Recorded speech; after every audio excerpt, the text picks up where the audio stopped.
Hello friends, आज की इस वीडियो में हम जलोकाक्षरणीय अध्याय की बात करेंगे, जो कि हम फर्स्ट ईयर बीएमएस में भी पढ़ेंगे, शल्य तंत्र बीएमएस फोर्थ ईयर में भी पढ़ेंगे और हम पंचकर्मा में भी इस चैप्टर को पढ़ेंगे। तो चलिए देखते हैं।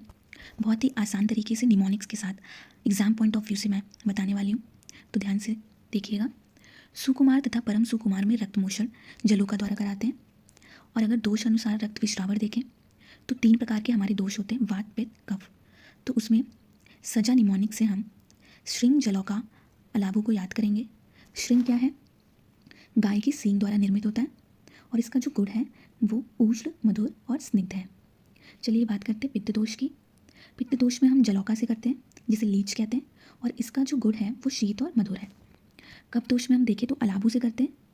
अलाबू हम लौकी या तुम्बी को कहते हैं। ये बेसिकली 2 प्रकार का होता है, मधुर और तिक्त।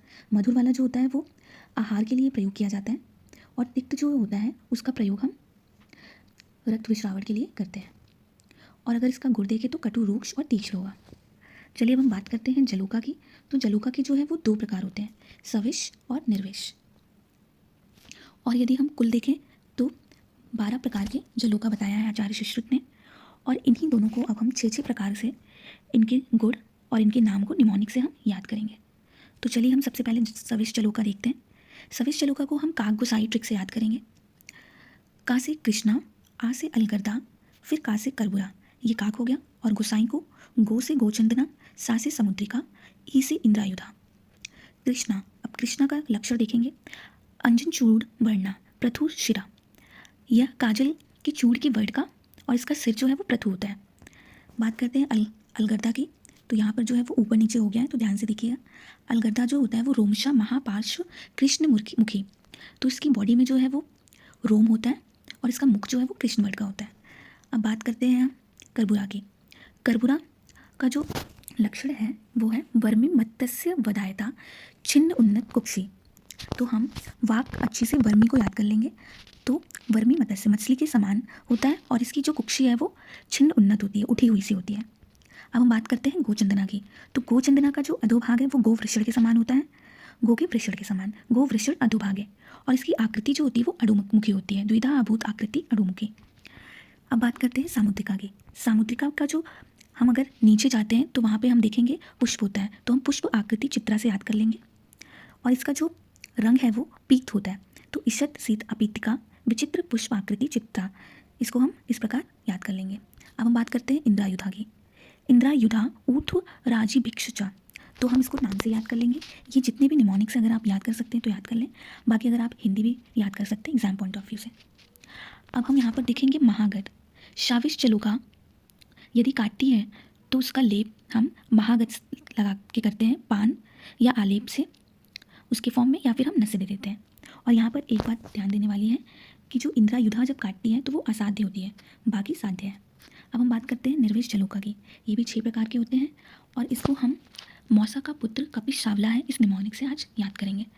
तो देखते हैं। मौसा मूषिका, पुत्र पुंडरीक मुखी, कपिश के का से कपिला, ई से पिंगला, शा से शंकुमुखी, सावला से सावरिका, इस प्रकार हम इसके नाम याद कर लेंगे। अब हम बात करते हैं मूषिका। तो मूषिका आकृति वर्णा अनिष्ट गंधा, मूषिका की जो आकृति है वो मूषक के समान, मतलब चूहे के समान होती है और इसकी गंध जो है वो अनिष्ट होती है। अब हम बात करते हैं पुंडरीक मुखी की। मुदक वर्णा पुंडरीक तुल्य वक्रा, तो ये मूंग के वट के समान और कमल के समान होती है। अब हम बात करते हैं कपिला की। मनाशिला रंजिताभ्याम है पार्श्वभ्याम, तो ये मनाशिला के समान होती है, इसकी पार्श्व। पृष्ठे स्निग्धा मुदक वर्णा, ये भी मूंग वर्ड की होती है और स्निग्ध इसका जो होता है वो पृष्ठ होता है, पीठ। अब हम बात करते हैं पिंगला की। किंचित वक्रा व्रतकाया पिंगा शुगा चा, तो ये रक्त के वर्ड के समान होती है और इसका मुख जो है वो गोल होता है, पिंगला का। अब हम बात करते हैं शंकुमुखी की। तो इसका यकृत जो है उसकी वर्ड का होता है शीघ्र पायनी, मतलब यह ब्लड को सक करता है, दीर्घ तीक्ष्ण मुखी, और इसका मुख जो है वो दीर्घ और तीक्ष्ण होता है। अब हम बात करते हैं सावरिका की। तो सावरिका जो है वो स्निग्ध होती है, पद्म पत्र वर्णा अष्टादशांगुल प्रमाणा एंड साचा पार्श्वती, मतलब ये 18 अंगुल की होती है और इसका जो यूज़ है वो पशुओं में करते हैं। अब हम बात करते हैं जलोका पालन की। तो हम जलोका अपचरण में निर्विष जलोका का उपयोग करते हैं। तो उसको लेके उसकी भोजन को किस प्रकार से हम देंगे? शैवाल, वल्लूर, औदक, कंदचूड़ ये दिया जाता है। शैवाल जो है वो एक प्रकार का एल्गाई है जो प्लांट जिसमें स्टेम नहीं होते हैं, और शुष्क मांस देते हैं, जल देते हैं और कंदचूड़ देते हैं, एवं 3-3 दिन से घड़े का जल बदल देते हैं और फिर 7वें दिन पर घड़े को ही बदल देते हैं। अब हम देखते हैं जलौ का अपचारण। इसमें हम पूर्व कर्म, प्रधान कर्म और पश्चात कर्म को देखेंगे। तो सबसे पहले बात करते हैं पूर्व कर्म की। तो जलोका को शरशप और हरिद्रा कल्क से लिप्त किया जाता है। उसके बाद 1 मुहूर्त तक जल में रखते हैं। फिर जब वह क्लम हो जाए तो उसको समझ के रक्तमोषण हेतु प्रयोग किया जाता है। अब हम बात करते हैं प्रधान कर्म की। तो इसमें रक्तमोषण स्थल पर दुग्ध या फिर दुग्ध ना होने पर रक्त लगा देते हैं और अथवा शस्त्र से पक्ष लगा दें, मतलब शस्त्र से उस पर प्रक्षालन करें। उसके बाद रक्तमोषण करती जलोका के लक्षण कैसे होंगे? जब जोग उस स्थान पर चपट जाए तब वह घोड़े के खुर के समान मुख को करता है और अपने कंधे को जो है वो उठाकर रक्त पीने लगता है। तब हमको क्या करना है? आर्द्र वस्त्र से उसको ढक देना है। फिर हम क्या देखते हैं? दंश स्थल तोत कंड होने पर जलोका को हटा देना है। कंड मतलब कंडू। जलोका रक्तमोषण ना करने पर उसके मुख पर सैंधव चूर्ण लगाना है। अब हम देखते हैं पश्चात कर्म। जलोका के शरीर पर तंडुल कंडन मतलब चूर्ण लगाकर तथा मुख को सैंधव व तैल से आग करके उसे फिर वमन करवाते हैं। अब हम देखते हैं कि दुर्वान जलोका को इंद्रमद नामक असाध्य व्याधि हो जाती है। जो जलोका दुर्वांत होती हैं उन्हें इंद्रमद नामक असाध्य व्याधि हो जाती है। जलोका आकृत व्रण पर शतदौतकृत का अभ्यंग करना है अथवा पिचू धारण करवाना चाहिए।